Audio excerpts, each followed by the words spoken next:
Bueno, señoras y señores, muy buenos días para todos. Es un gusto tenerlos acá en este Facebook Live, en esta reunión hoy que tenemos con el doctor Ignacio Elvira Echandía, una persona prominente, una persona que en la presentación él me había dicho que no dijera que era una persona muy conocida, porque dice que no quiere que al sector agropecuario los llamen héroes, pero en definitiva, pues don Ignacio Elvira, una persona muy reconocida en el departamento del Tolima, en Colombia, porque pues de gran manera ha ayudado a construir todo lo que tiene que ver el gremio en el departamento, en el país. Hoy vamos a conocer muchas de sus facetas como ganadero, en otras actividades que se ha desarrollado. Doctora Elvira, muy buenos días, muchas gracias por acompañarnos aquí en esos cuentos de Ultrafinca del Comité de Ganaderos del Tolima. Buenos días, Carlos Gustavo. Aquí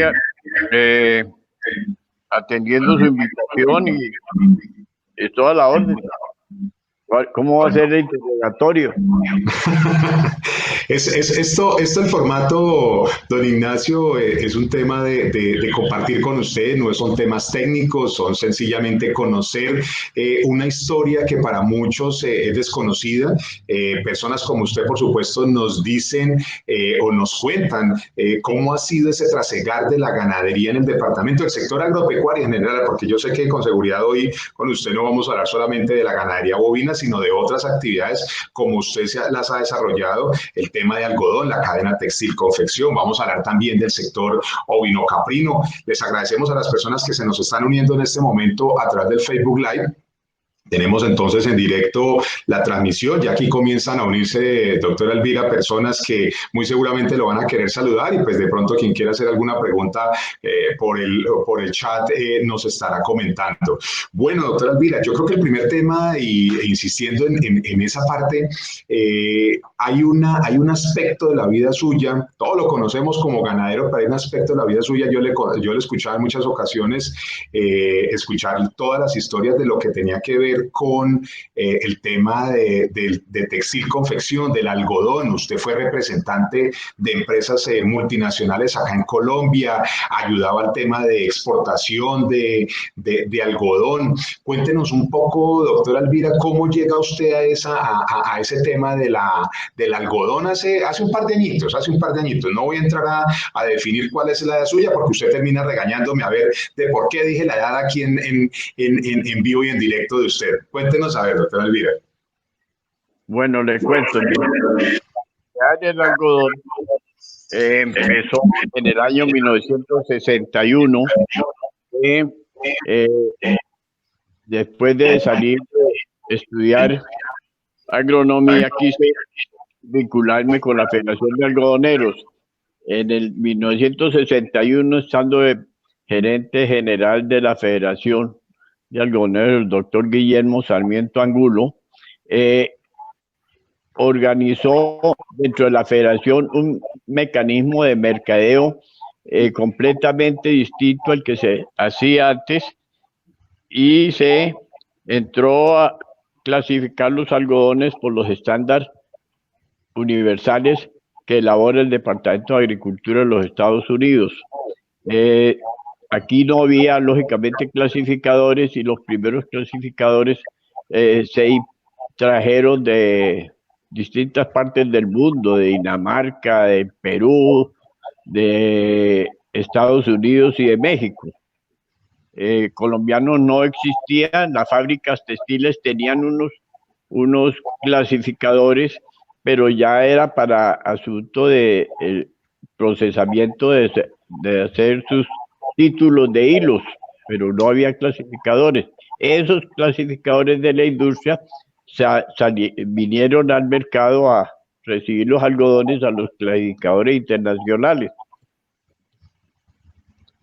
Yo entré a la federación y me vinculé al departamento de clasificación, y la federación hizo un concurso en Buga para seleccionar a una persona para que fuera a estudiar a los Estados Unidos. El Centro Mundial del Algodón es el Memphis, en Tennessee.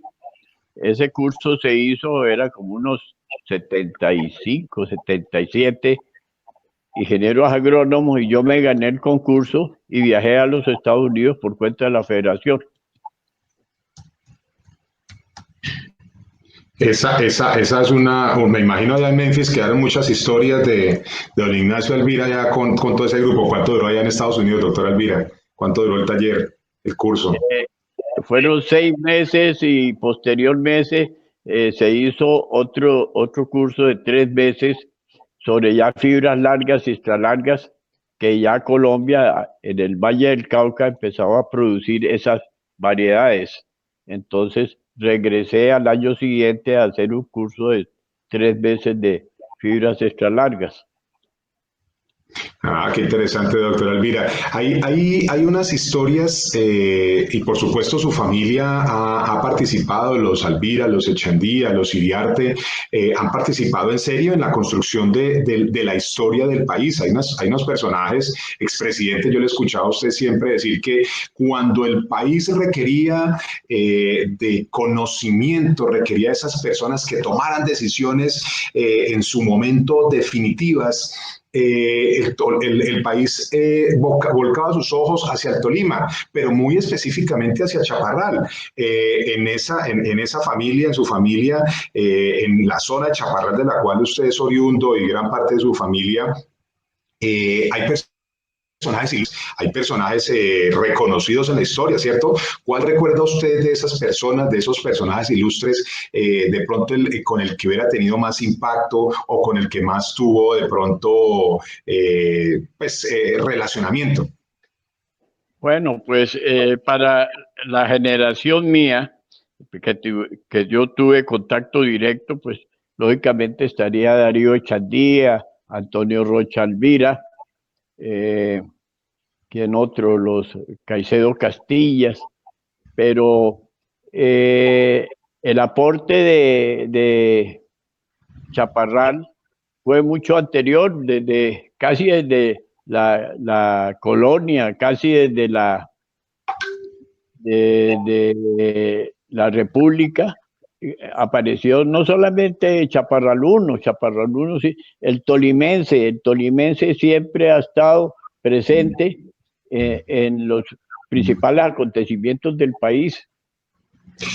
En esa parte de la historia, entremos un poco ya en el tema ganadero. Yo recuerdo que su abuelo, usted comentaba que su abuelo, por ejemplo, que también se llamaba Ignacio Alvira, eh, ayudó a construir esa parte de Chaparral, de Roncesvalles, de Planasto, esa parte del sur del Tolima, entró a poblarlo con gran parte de la ganadería que hoy, pues obviamente aún está, sobre todo con la raza normando.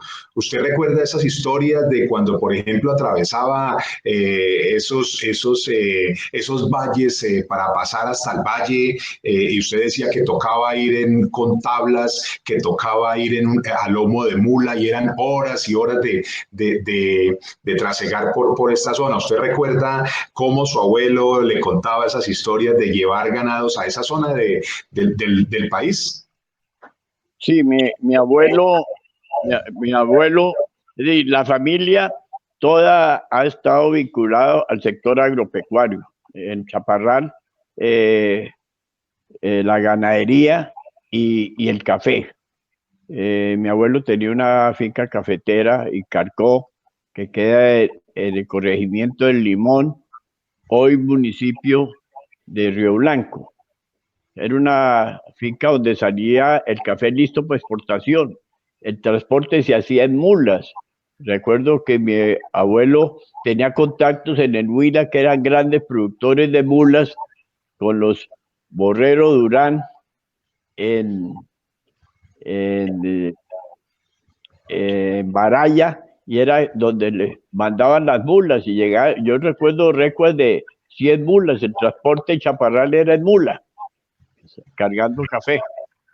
Lo de Roncesvalles, mi abuelo tenía fincas ganaderas en el sur del Tolima, en la parte de la quebrada de Pole, era una finca como de 2000 y pico de hectáreas, y se fue para Roncesvalles, que eso era un viaje titánico, porque eso era a caballo, siendo por San Antonio y saliendo uno a Corazón y llegaba uno a Roncesvalles, que era el filo de la cordillera. Allá se vinculó mucha gente y esa hoy por hoy es una de las zonas más bonitas y más prometedoras para la ganadería y la leche. Allá hay familias, fuera de la familia de mi abuelo que entró allá, entraron varias familias, eh, unos Castilla, había una familia Castro que hoy, en este momento, un descendiente de esa familia es uno de los dirigentes ganaderos más importantes de esa zona de Roncesvalles.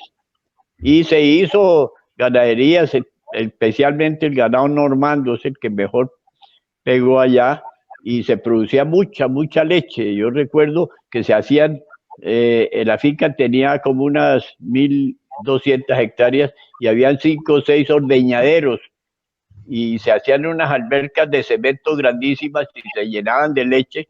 Esas tenían su techo y al día siguiente uno iba a ver y había que romper el hielo para poder sacar la leche. De lo fría que estaba ya congelada. Congelada, sí. La altura de Roncesvalles, esa zona, está del orden de 2.700, 2.800 metros sobre el nivel del mar. Sí, sí, es una zona, y es una zona, por supuesto, como usted lo manifiesta, una cuenca lechera del departamento. Hay algo que nosotros en las reuniones, en las charlas anteriores, con don Eduardo Yuela Sea, con doña Elvira de Tole, hablábamos, y es el tema de la violencia, cómo impactó al sector agropecuario y cómo muchas de las familias tuvieron que salir, pues obviamente a la carrera, escondidas, con lo que tuvieran, así como dicen, con lo que tuviera encima. ¿Cómo fue a usted, cómo le impactó a usted el tema de la violencia? Usted estaba muy pequeño, 10 años más o menos.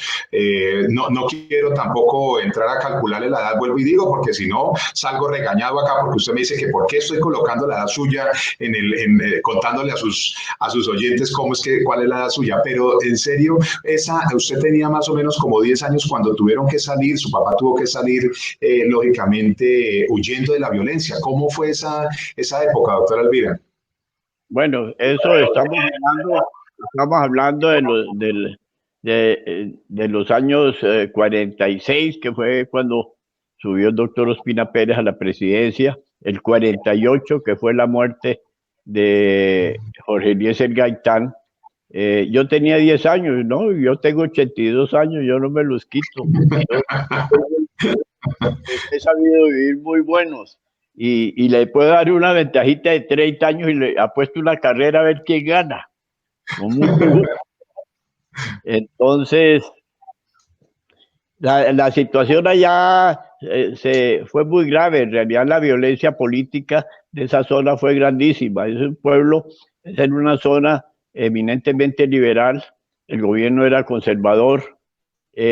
Había una finca de un señor José Antonio Buenaventura, personaje de Chaparral, y tenía un problema porque en esa finca cafetera, esa finca se llamaba Relator, esa finca cafetera no se le amañaba a la gente, los trabajadores, porque espantaban, sentían llegar de noche, eso los patios eran empedrados, porque había mucho, el tiempo allá llueve mucho y entonces eran empedrados y sentían llegar de noche gente a caballo y salían y no había nadie, o quejidos y gente hablando y salían y no había nadie, entonces los mayordomos se iban. Él quería vender la finca y como todo el mundo sabía el cuento, nadie se lo compraba, hasta que apareció un señor Gregorio Quintero Quindío y compró la finca. Trajo sus mayordomos, como a los meses, pocos meses de estar en la finca, hizo una tempestad de las que hacen en esa zona, que son unas borrascas con truenos y relámpagos y rayos. Un rayo le dio a un árbol, un caucho grandísimo que había en ese patio y lo abrió.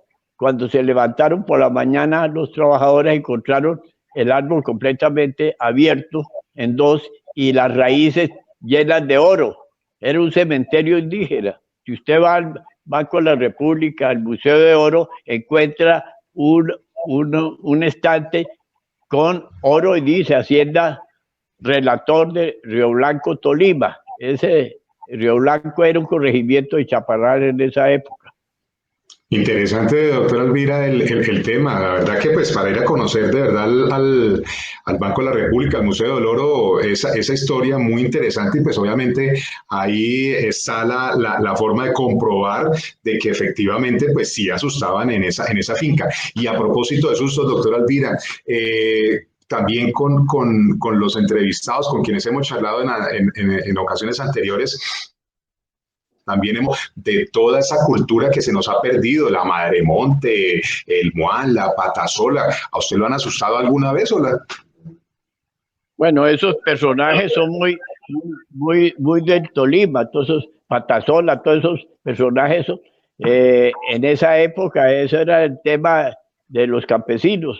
Yo recuerdo en la finca cafetera, yo me iba con mi papá y mi hermano, que ya falleció, yo le llevaba un año a él. Nos íbamos por las tardes a la casa de los trabajadores, que el café utiliza mucho mano de obra para recolectar las cosechas y la gente pues después de la comida se sentaba ahí en el empedrado a tocar tiple, con versos y a echar cuentos, y los cuentos eran de todo eso, lo que les ha parecido la patasola, el buán, el tunjito, la madremonte, todos esos, y a nosotros nos fascinaban esos cuentos. Nosotros llegamos a las 6 de la tarde allá a la casa y por ahí a las 9 de la noche nos tenían que ir a acompañar todos los trabajadores porque nosotros estábamos muertos de susto con los cuentos de ellos. Pero Eso era de toda la... A la pero, otra noche volvimos otra vez. Esos volvían cuentos eran... asustando. Sí, nosotros todas las noches íbamos allá y volvíamos a salir acompañados para la casa. Ese tema de la violencia que pues ya aspiramos a que de verdad, como le he escuchado yo a usted en muchas ocasiones, esperemos a ver de qué manera se pasa la hoja en la historia del país. ¿Cómo ve usted esa zona, Río Blanco? Usted transita, pues tiene allá su finca, esa zona de Chaparral. ¿Qué ve usted, qué percibe usted de la gente en este momento? No, mire, la violencia le dio muy duro a esa zona. La violencia, la guerra, por llamarlo de alguna manera, la vivió fue el campo. La guerra no se vivió en las ciudades. Chaparral, pues el pueblo sí se presentó mucha violencia por precisamente a raíz de que después del 9 de abril a este señor Quintero compró unas mulas, tenía muy buenas mulas, y le robaron 3 mulas, se le perdieron 3 mulas. Entonces él fue hasta Ibagué a hablar con el gobernador, que en ese momento ya el Partido Conservador estaba mandando y tenían gobernadores en todas partes, conservadores, y el gobernador le dio unos policías para salir a buscar las mulas. Esos policías fueron unos célebres que llamaban chulavitas, y esa gente llegó allá haciendo y deshaciendo. Mataron gente, violaron muchachas, y precisamente en una finca de un señor Gerardo Loaiza, él estaba en sus quehaceres en los cafetales. Cuando regresó encontró que le habían violado las hijas y matado la señora, y ahí empezó la guerrilla. Él fue el famoso general Loaiza y el general Boleda, y la pelea fue con la policía, no con el ejército. Después mandaron ejército y ellos no salieron a pelear con el ejército. Dejaban avisos en los árboles: viva el ejército de Colombia, mándenos la policía. La pelea era con la policía. Desafortunadamente el gobierno resolvió mezclar policías y ejército, y entonces la guerra se generalizó. Bueno, doctora Elvira, para quienes están entrando apenas en el Facebook Live de hoy domingo, tenemos aquí unas personas en el chat que están saludando al doctor Elvira, gente de Chaparral, el doctor José Berbera, el mismo doctor Perdomo acá le envía un saludo. Por aquí hay una pregunta ahora del doctor Juan Manuel Rojas que se la vamos a transmitir específicamente con el tema de la ganadería.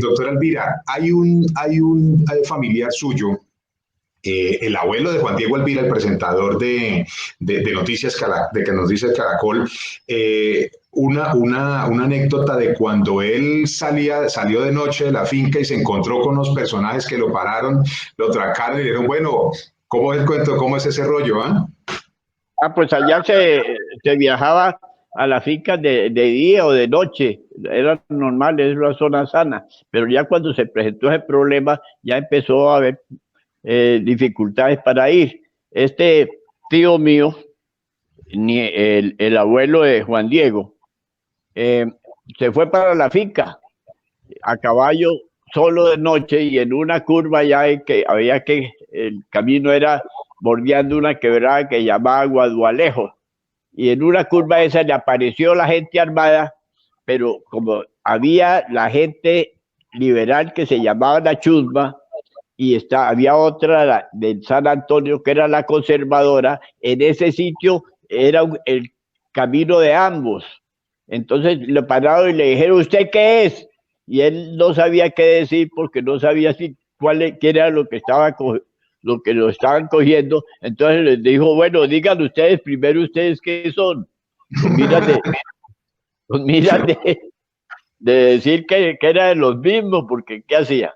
Porque desafortunadamente la violencia llegó a estar en ese punto que el liberal que cogía a los conservadores lo mataban y el conservador que cogía a los liberales lo mataban. Esa fue una guerra increíble. Felizmente eso ya se acabó, la gente ya está buscando la paz y no quiere, en toda esa región no quieren hablar de guerra. Incluso pues para la zona de Planadas, allá hay un sitio donde están los que estaban con la fuerza, con la FARC, están organizados allá y la gente se encuentra con ellos y ellos no quieren, nadie quiere guerra. Incluso dicen, y es muy cierto, el campesino, los hijos de los campesinos de esa zona, llegaba la FARC y se llevaba a los muchachos a pagar servicio, los enseñaba a disparar y los alistaban para la guerra. Y los domingos llegaba el ejército, cerraba las 4 esquinas del parque que están en el mercado y cogían los muchachos y se los llevaban, les enseñaban a disparar y los traían para que se mataran. Ese ha sido la guerra colombiana, los campesinos matándose los unos por el otro sin saber por qué se estaban matando. Qué triste, sí. Ojalá, y como usted lo dice, esa página ya de la historia colombiana ya sea historia precisamente. Hay una historia suya que yo le escuchaba siempre, me gustaba mucho escuchársela, me parece una anécdota muy graciosa. Y es cuando en ese tiempo, pues lógicamente el tema de las comunicaciones, el tema de poder ir de un lugar a otro, pues era complejo y era demorado porque, como usted bien lo manifiesta, pues tenía que ser a lomo de mula o tenía que ser utilizando el tren. Cuando usted estaba pequeño, a usted lo enviaban de Chaparral, tenía que llegar hasta Castilla, lo llevaban allá en mula o en carro y ahí cogía el tren para llegar hasta Bogotá. Había en ese tiempo, pues como lo decimos, pues los mandaderos eran los muchachos del colegio para poder llevar algo, alguna nota, algún paquete, alguna cosa a los familiares en Bogotá. Hay una historia suya muy simpática con su hermano y lo mandaron a llevar una lechona en el tren. ¿Cómo fue esa historia, doctora Elvira? Cuéntenos. Pues nosotros estudiamos en Bogotá y el domingo, víspera de entrar uno al colegio, viajaba a Bogotá y entonces uno salía de Chaparral a Castilla, Coyaima, Castilla. En Castilla era el paradero del tren y ahí se subía el tren. Ese tren venía de Neiva a Bogotá y ese domingo siempre era de estudiantes, los estudiantes de Neiva, Natagaima, toda zona Villavieja, toda esa gente que venía a estudiar a Bogotá venía en el tren. Entonces eso era una algarabía y los muchachos ya de cursos superiores tomando trago y cantando. Yo de 10, 11 años y mi hermano de 10, una señora fue a la casa que si le llevábamos un paquetico, que ella lo sacaba a las 5 de la mañana al bus. Entonces sí, ella sacó el paquetico, eran 2 latas de manteca, que en esa época se consumiera manteca vegetal y unas latas metálicas. Ahí era donde, entonces en esas 2 latas tenía una lechona y una caja de cartón con con arepas, insulsos y hojas de plátano para un cumpleaños del hijo. Entonces, nosotros llevábamos para el colegio, tenía que llevar uno un baúl, cada uno un baúl, un colchón, y fuera eso la lechona. Eso fue la locura porque nos la cargaron en Chaparral, pero descargarla en Castilla y subirla al tren, eso fue la locura. Así subimos y en el tren iba eso es, el bullicio, los muchachos, unos cantaban, otros tomaban trago. Bueno, estamos en esa, yo fui al baño, cuando regresé encontré a mi hermano llorando, y le dije, ¿qué le pasó? Dijo, pues que miren lo que hicieron, habían abierto las latas esas y le han arrancado las orejas a la lechona. Bueno, yo con la gente que cómo iban a hacer eso, que eso era un encargo, y por ahí me quedé dormido, nos quedamos dormidos cuando otra vez mi hermano llorando, ¿qué fue? Pues ya habían comido media cabeza de la lechona. Entonces, ¿cómo íbamos a entregar esa lechona ahí? Entonces resolvimos venderla con las hojas de plátano, hacíamos paqueticos y las vendimos por todo el tren. Eso me ayudaron, lógicamente, varios de los muchachos que iban con nosotros y vendimos la lechona, hicimos muy buena plática ahí con la lechona. Cuando íbamos llegando a Bogotá, me acordé yo que en la estación de La Sabana estaba un carro esperándonos para recoger la lechona. Y entonces, ¿y cómo vamos a hacer? Entonces nos bajamos con mi hermano, nos bajamos en Madrid. En Madrid nos bajamos con todo y la lechona no, eso ya, las latas las dejamos ahí, ¿para qué queríamos eso? Con los baúles y con los colchones y cogimos una zorra y nos fuimos para el colegio. Eso fue el escándalo. Mi mamá duró 2 meses mandándonos cartas, que qué vergüenza. Estaban a punto de irse de Chaparral de la vergüenza por lo que habíamos hecho nosotros. El único que se reía era mi papá, decía, pero ¿cómo se le ocurre a esta señora mandar una lechona con unos muchachos en un tren que va lleno de muchachos? Eso fue el cuento de la lechona. Ay, sí, esa historia suya es muy buena y me los imagino allá saltando matones con un poconón de chinos hambrientos. ¿8 horas? ¿Cuántas horas era el viaje, doctora Elvira? Pues uno salía a las 5 de la mañana a Chaparral. Llegaba a las 8:30 a Castilla. Eso eran unos barrizales, eso. Hay que pasar el río Saldaña en Colache en una barca, metían los carros en la barca y pasaba uno al otro lado. Uno llegaba a las 8:30 y alrededor de las 9 estaba llegando el tren de Neiva y ahí cogí uno el tren y llegaba a Bogotá yéndole bien pues a las 7 de la noche.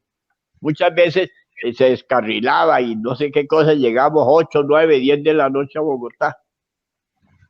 Un viaje muy, muy largo. Ahí sí, como dice usted, como actualmente ir hasta Australia, que a propósito, pues saludamos a toda su familia que se encuentra también unida en este momento. Lo saludan, su hija es de Australia, su hijo que es un reconocido urólogo en Bogotá, también es su hija allá en Bogotá con toda la familia. Pues un cordial saludo también a ellos que se unen. Y hablando precisamente de la familia, doctora Elvira, hay un episodio pues que por supuesto es complejo, es una parte de su vida que pues infortunadamente los afectó, sobre todo como usted siempre lo ha dicho, afecta a la familia y fue el tema del secuestro.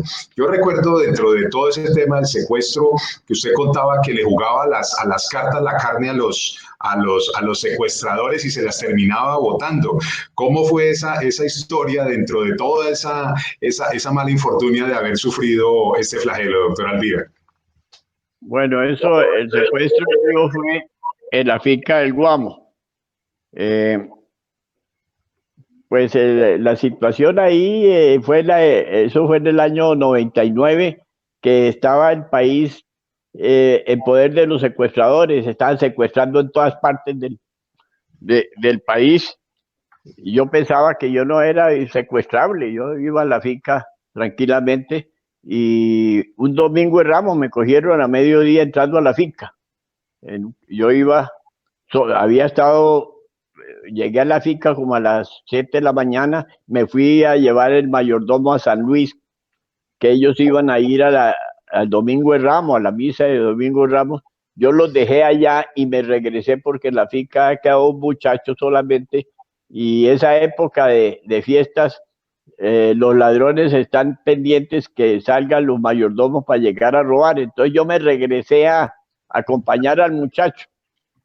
Y cuando iba llegando a la finca había que bajar a abrir un broche en una zanja y ahí me cogieron, ahí me llevaron y me tuvieron como 4 meses, me tuvieron por el lado de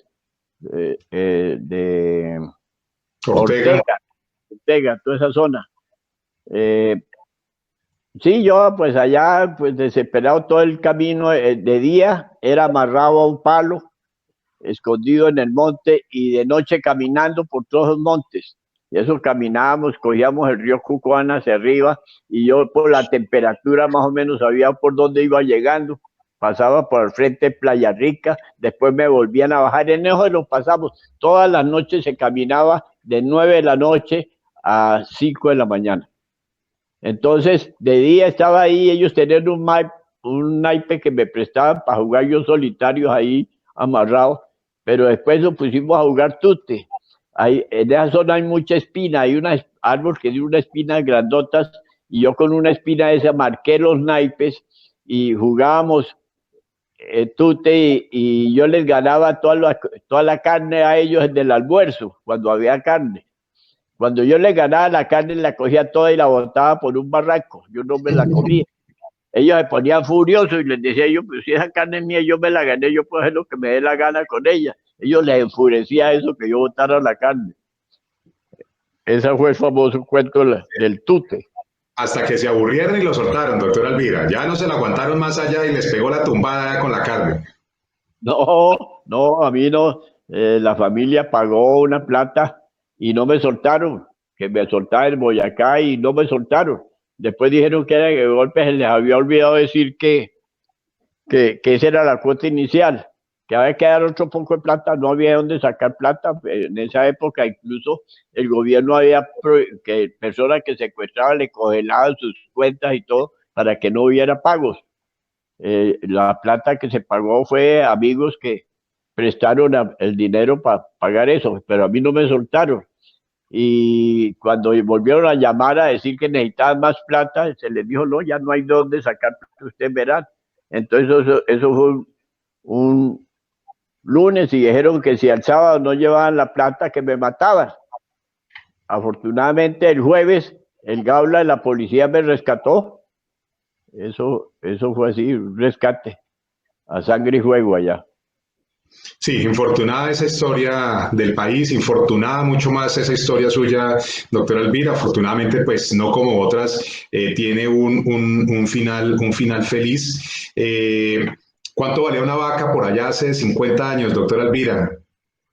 Yo recuerdo, una vaca valía 20 pesos, 20 pesos, pero es que la plata valía. Un pollo campesino grande para un almuerzo valía 50 centavos. Los huevos, había una señora que traía huevos del campo y los domingos yo tenía que irme con un canastico a recoger los huevos. Entonces los huevos valían 2 huevos por 5 centavos. Entonces la vieja me entregó los huevos, yo le entregué la plata, y entonces me dijo, dígale a la señora Cecilita que ya dentro de 8 días los huevos son a 3 por 10. 3 huevos por 10 centavos. Llegué yo y el escándalo que armó mi mamá, que no se podía volver a comer huevos. Creo que nos dejó de comer huevos por lo menos unos 15 días, mientras se acostumbraba al nuevo precio, 3 huevos por 10 centavos. Hay otro tema que yo recuerdo, doctor Alvira, y es un sector muy importante de la ganadería en el departamento y en el país, por supuesto, y es el sector ovino-caprino. Yo recuerdo por allá, ahora que usted menciona, por allá el año 99, cuando en alguna ocasión el doctor Guillermo Alfonso Jaramillo, estando de gobernador, llegó allá al Comité de Ganaderos del Guamo, y usted le hizo unos comentarios respecto a la necesidad de que esos pequeños ganaderos, que son en su gran mayoría los ganaderos bovinos en el país, usted le dijo, le manifestó cómo de pronto ese pequeño ganadero se podía beneficiar más teniendo ganadería ovino-caprina. Y yo recuerdo que tal vez desde esa época, y gracias a usted, pues se comenzó a hablar de la cadena ovinocaprina en el departamento del Tolima. ¿Usted recuerda esa historia con la creación, digamos, del sector ovinocaprino en el Tolima? No la creación de la cadena, la organización de la cadena, más bien. Bueno, eso fue muy claro. Los ganaderos, en la feria ganadera del Guamo, la manejaba el Fondo Ganadero, y eso cada vez se le subía más el precio a la entrada del ganado, etcétera. Entonces los ganaderos estaban bravos con eso y hicieron una reunión para hacer una huelga y no hacer feria un jueves, que se hacía la feria. Entonces, me invitó a la reunión, yo fui a la reunión y les dije, mire, lo primero que tenemos que hacer es organizarnos como un comité ganadero. Pues nosotros aquí todos solos. Y entonces, ahí empezó el comité ganadero. Organizamos el comité ganadero, le hicimos los estatutos. Yo fui a Bogotá. En esa época estaba yo vinculado al algodón y pues conocía los grandes algodoneros de la costa, y en Córdoba, Sucre, yo conocía a los Bisbal, conocía al doctor Bisbal, y me fui yo a hablar que él era el presidente de Fedegan, afiliarme. La afiliación valía 350.000 pesos y él dije, la plata del fondo era mi bolsillo. Le dije, no, yo no puedo pagar esa plata. Entonces me dijo, ¿por qué no te afilias al Comité Ganadero del Tolima, que está afiliado con nosotros? Y entonces ahí quedas tú por triangulación adentro de Fedegan. Entonces yo no sabía que el Comité Ganadero de Tolima existía. Me dijeron que sí, estaba el doctor Héctor Vidal. Vidal Perdomo, gran amigo y persona que estimo mucho, que hizo mucho por la ganadería y sigue haciendo. Entonces me fui a hablar con el doctor Vidal y me dijo, pues claro, afíliate. Y precisamente dentro de 2 días va a haber una asamblea para aprobar unos estatutos, unas cuentas que no se han aprobado en la asamblea pasada. Entonces, asistes. Yo asistí y para sorpresa mía, pues se hizo la asamblea y éramos 8 o 9 personas. Y pero ¿cómo es esto? ¿Dónde están los ganaderos? Dijo, no, es que somos estos. Le dije, pero ¿dónde? Si el Tolima tiene 20.000, eso fue un cuento que les hice yo. Le dije, pues yo hice cuenta, 20.000 ganaderos, que el 10% estén afiliados, son 2.000. La asamblea debe ser en el estadio Murillo Toro. Entonces yo a las 5 de la mañana estaba en la puerta que abrieran el estadio para entrar yo a coger buen puesto. Y resulta que esto es, entonces desde ese momento dije, no, tenemos que organizar el comité departamental, no hay comités municipales, tenemos que organizar y empezamos a organizar el comité departamental. Ya se hizo reforma de estatutos que no podían personas naturales pertenecer al comité departamental, sino comités municipales. Y gracias a eso tenemos uno de los comités departamentales más importantes del país, el comité que usted gerencia, Carlos Gustavo.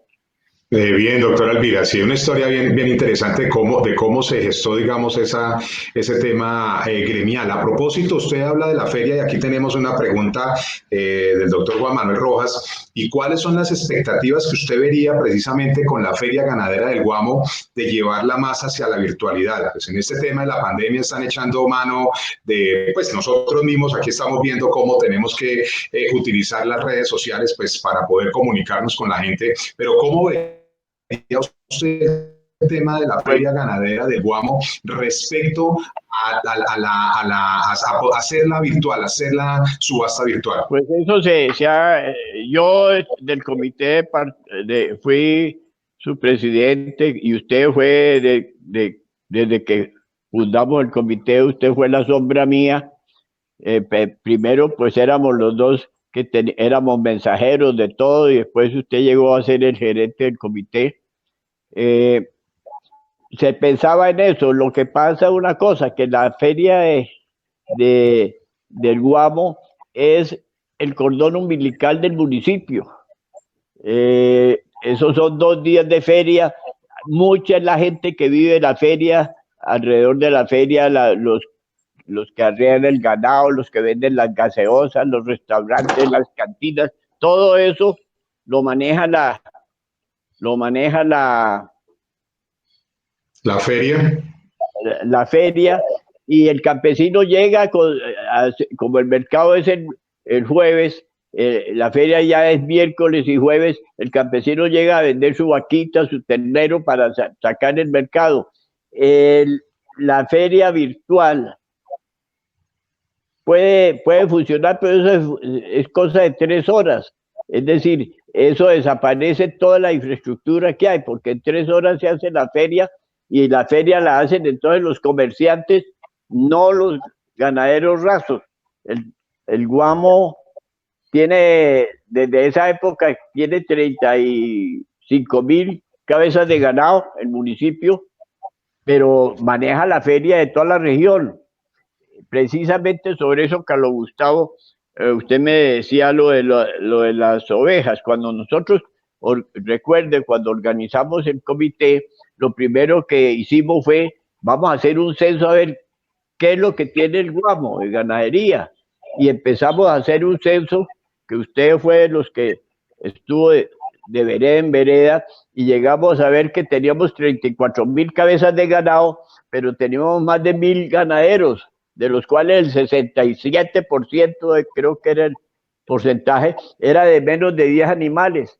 ¿Qué esos 10 animales para una familia ganadera? Pues no, eso no es nada, de eso no vive. Él tenía, el dueño de los 5 o 6 hectáreas de peladero, tenía que trabajar de peón en las fincas grandes, y las 3 vaquitas que tenían no les servía para nada. Entonces fue cuando empezamos a pensar que esa gente tenía que salirse de la ganadería bovina y meternos en la ganadería ovina. Eso para esa época fue que el doctor Guillermo Alfonso Jaramillo estuvo en el Guamo, le comentamos la cosa, él le llamó la atención y nos dio el empujón para empezar a organizar. Hoy por hoy, el Tolima tiene una de las cadenas de creadores de ovinos más importantes del país. Tal es así que llevamos varios años manejando la cadena ovinocaprina de Colombia. Sí, doctora Elvira, eso hay que agradecerle que, pues, por supuesto, la cadena ovinocaprina se puede decir que tuvo en el Tolima su inicio en ese instante con personajes, por ejemplo, como la doctora Lucelena Borrás, que estaba adscrita a la Secretaría de Desarrollo Agropecuario, recuerdo muy bien. Hay una historia, doctora Elvira, que yo le preguntaba que si a usted lo habían asustado. Usted dijo pues que los niños cuando pequeños escuchaban esas historias. Yo creo que a usted no lo han asustado. Yo creo que usted ha asustado a otras personas. Hay unas historias cuando usted se fue a vivir a Neiva, que su papá le dijo, bueno, mijo, si no va a trabajar, si no va a estudiar, entonces se va a poner a trabajar. Hay una historia muy particular en la cual usted hizo una maldad. Usted hizo una maldad, doctora Elvira, y le pegó un susto y terminó, fue acabando hasta casi que con unas personas que se iban a casar. ¿Cómo fue esa historia de Kiss allá en Neiva? Cuéntenos a ver. Bueno, pero usted me está personalizando a mí, ¿no? Eso fue un grupo de amigos que estábamos, allá se hacían los sábados, se hacían bailes en Neiva. Yo dejé de estudiar, terminé bachillerato y mi papá me dijo, bueno, ¿qué quiere estudiar y dónde quiere? Consiga cupo donde sea y se va a estudiar. Le dije, no, yo no estudio más. ¿Cómo que no estudia más? Y dije, no, yo no. ¿Qué va a hacer? No, que me voy a quedar ayudándote. Me dijo, ¿y quién le ha dicho que yo necesito ayuda? Yo no necesito ayuda suya. Se me va a estudiar. Eso fue en noviembre, en diciembre, en enero. Me dijo, bueno, al fin, ¿qué? ¿Dónde va a ir a estudiar? ¿Dónde se va a matricular? Le dije, no, yo no voy a estudiar. Entonces dijo, entonces va a trabajar. Y dice, entonces, arrístele una caja con la ropita a este señor que se va a trabajar, y me echó en la casa. Me echó en la casa porque que él no tenía vagos en la casa, y entonces yo me fui para donde unos vecinos, un muchacho Ernesto Leal Durán, Opita, que ha llegado recién casado con una señora mexicana y ha montado una agencia de gaseosas Pepsi Cola y Cola Román. Y entonces yo empecé a trabajar con él. Yo empecé a trabajar con él en un camión y conocí todos esos pueblitos yo vendiendo gaseosas. Estando en eso, en Girardot se montó una fábrica de gaseosas Kiss. Esa gaseosa después desapareció. Era muy sabrosa, tenía Kiss de uva, de fresa, bueno. Entonces, el dueño de la fábrica, un personaje Girardot, don Paco Mazanera, una vez me llamó, ahí, entré yo al club y me llamó y me dijo, le tengo una propuesta. Le dije, ¿qué propuesta? Me dijo, ¿por qué no se va para el Huila con la agencia de gaseosas Kiss?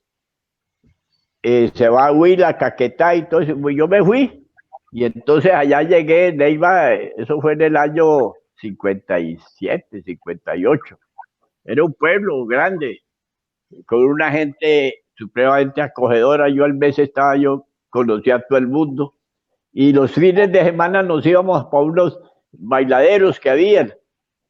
Había bingo y después tamales y después se bailaba. Y entonces en unas reuniones salimos y de ahí salimos para una finca de uno de los amigos.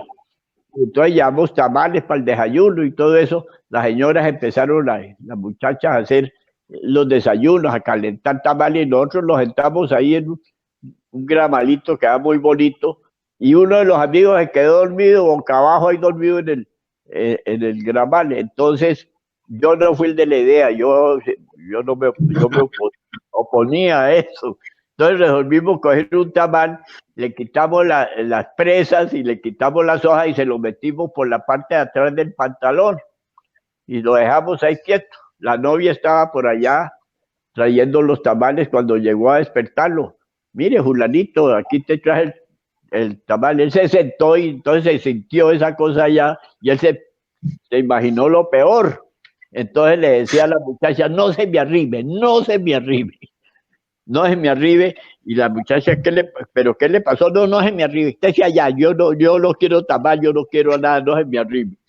Entonces me llamó aparte y me dijo que me arrimara, entonces me arrimé y me dijo, mire, me pasó esto, llévenme para Neiva.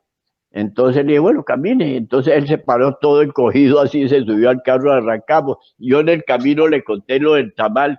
Bueno, se me bajó del carro, me echó la madre, bueno, ¿qué no hizo? Y peleó con la novia porque decía que la novia había sido cómplice de eso, y se acabó, y era un matrimonio, ya había pedido la mano y estaban a punto de casarse. Se salvó.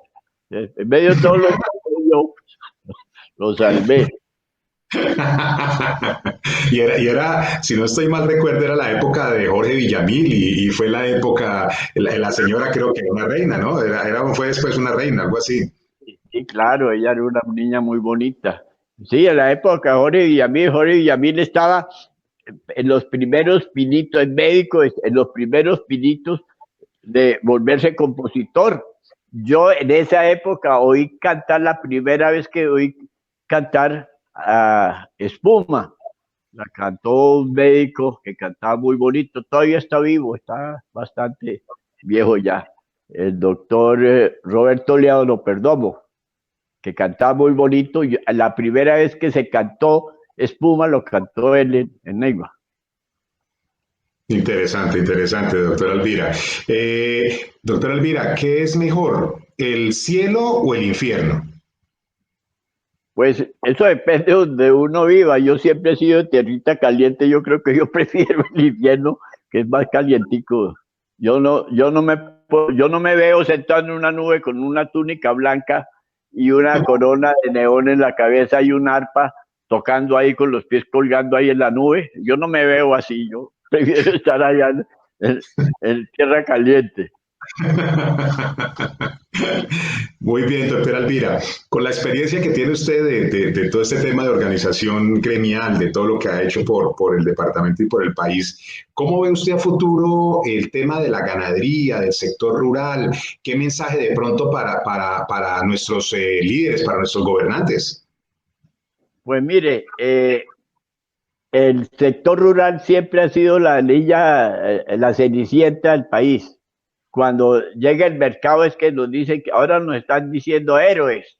Los héroes son los médicos, los personas que están en salud, arriesgando su vida con los enfermos del tal virus ese, y los campesinos que estamos haciendo el mercado, pero hemos sido los abandonados siempre. El campo vive llevado del diablo, no hay mercadeo, el campesino en el Guamo, pongamos, producen mucho limón. Cuando no hay limón, el bulto de limón vale 140, 150 mil pesos.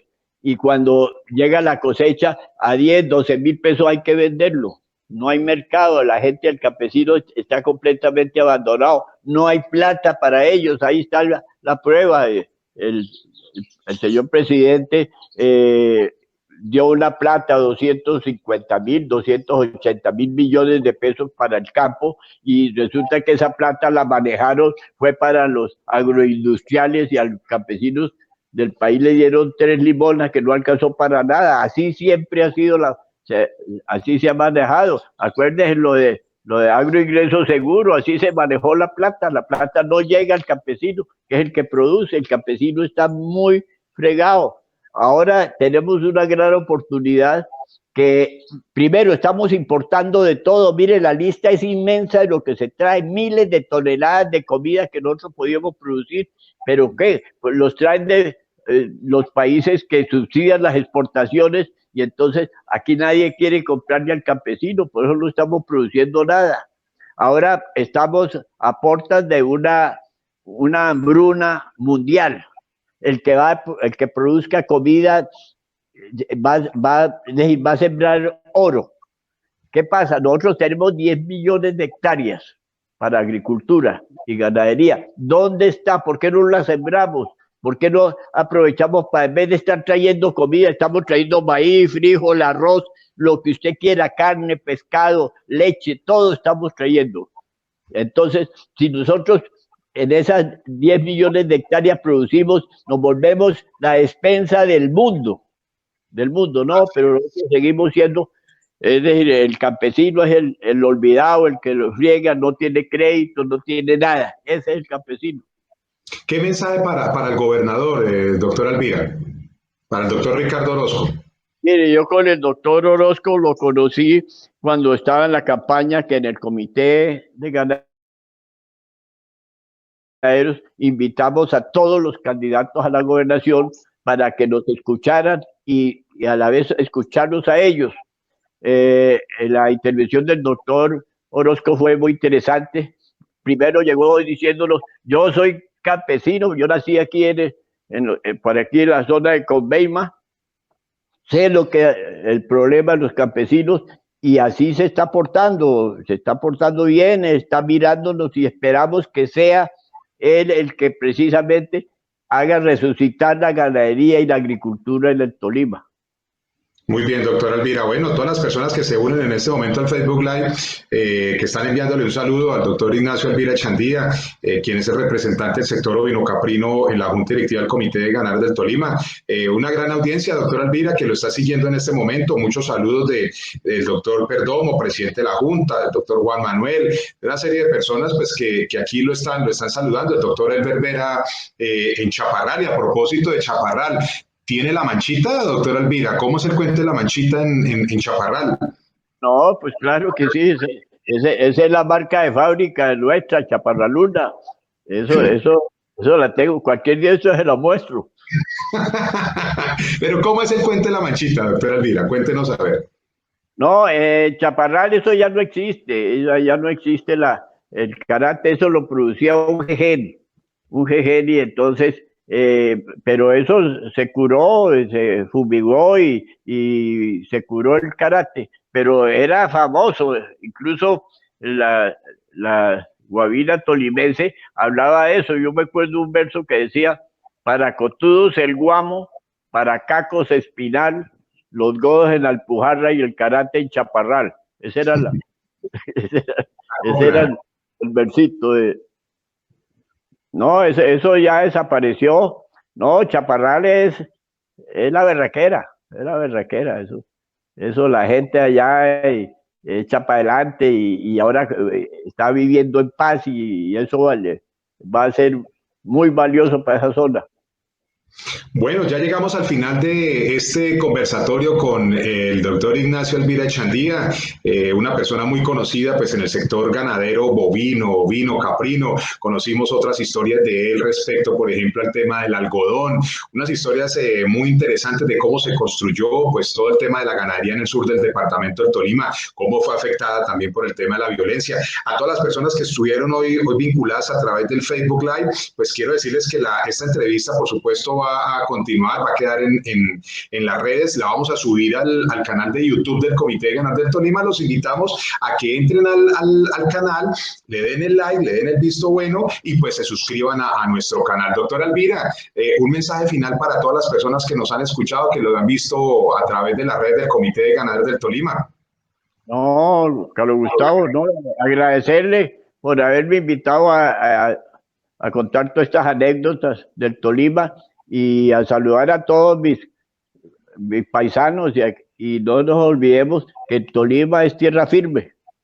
Perfecto, doctora Elvira. De verdad que muchísimas gracias a todas las personas que nos han acompañado. Entre 8 días tendremos otra historia de Ultrafinca. Los invitamos entonces a que le den like en el Comité de Ganaderos, en el canal de YouTube. Lo busca como Comité de Ganaderos del Tolima, le dan like y se suscriben. Doctora Elvira, muy feliz día. Por favor, se sigue cuidando y todos nos seguimos cuidando en medio de esta pandemia y en este acuartelamiento que estamos.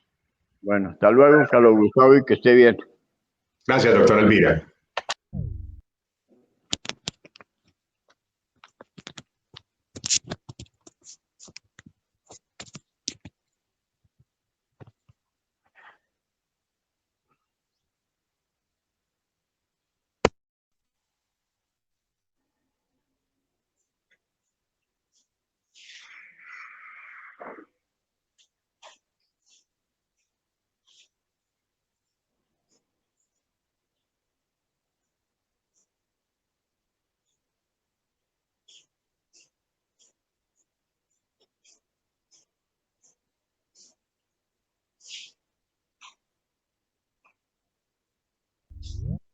On. ¿No terminaron?